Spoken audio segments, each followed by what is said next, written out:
When you get in a car crash with another vehicle, the police are usually called, but what if they show up but don't end up filing a police report? We're joined right now by attorneys Jeffrey Ward and Brandon Dawson with the Thumbs Up Guys to learn what to do and how it could affect your case. Good morning. Good morning. Good morning. Thanks for having us. Yes, yeah, as always. Okay, when a crash happens, are police always required to file a police report? When are they required to do that? What do you guys usually see? Yeah, they should absolutely be filing a report if they are responding to a call.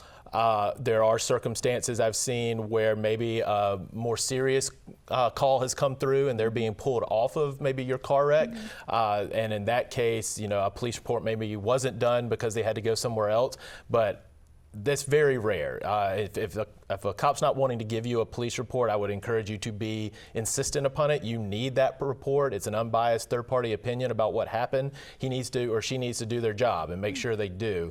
I can't really think of any other reasons why one wouldn't be done. Yeah, sometimes we'll see it when there's very minimal to no property damage and the officer just doesn't want to do it more than anything. Yeah. And you know, you can't make them do it. You can politely ask, but at the end of the day, you know, if they say no, it's, you know, you can't make them go do it. Yeah. Like Jeff said, they should be doing it, but that is the time that we'll see those. There is a form that you can actually fill out called a TR 309 that you can report. What I would do though in that situation that's way better than those the 309 form is take a bunch of pictures, videos, exchange information. You know, if you get the officer's badge number, you know, the more you can have and physically document to say, hey, this occurred, because what we'll see is if you don't have a report and all of a sudden, you know, you rear-ended me and we don't have a report and I go, oh yeah, Emily hit me, and then you're like, no, I didn't. Yeah. And they're like, what do you mean, no, you didn't? And then I can say, I have a video, I have her license, I have her cars, you know, all this. Like, why would Emily have given me all this information? Her insurance, here's our cars butt to butt, you know, like all of those things. Then the insurance is going to, I think Emily's lying now. So the more evidence you have to be able to prove your case, if the officer isn't there to do it, then the better. Yeah, one other situation we see a lot, and this is a good, you know, pointer for people watching and listening. If you leave the scene and then wait to call the police after you've left the scene. We have had situations where police officers will not respond to that call because you're no longer at the scene where the wreck happened, especially if the other driver fled and then you wait to call when you got home.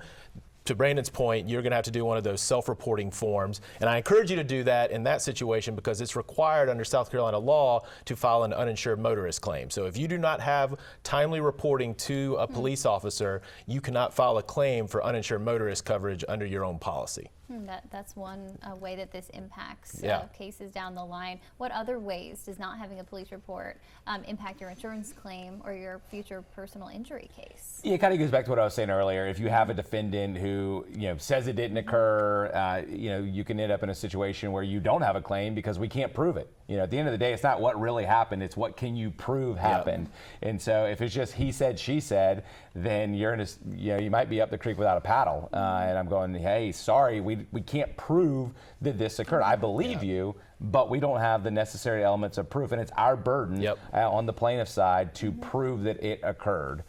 So yeah, all of those trickle downs from there. So we always tell everybody, get the cops out there, take pictures, take videos. The more you have, the better. Great insight there from both of you. Thank you so much, guys. And if you want to learn more, inpain.com, you can call that number or follow the Thumbs Up Guys on social media. You know, that's right. Thank you. Thank you.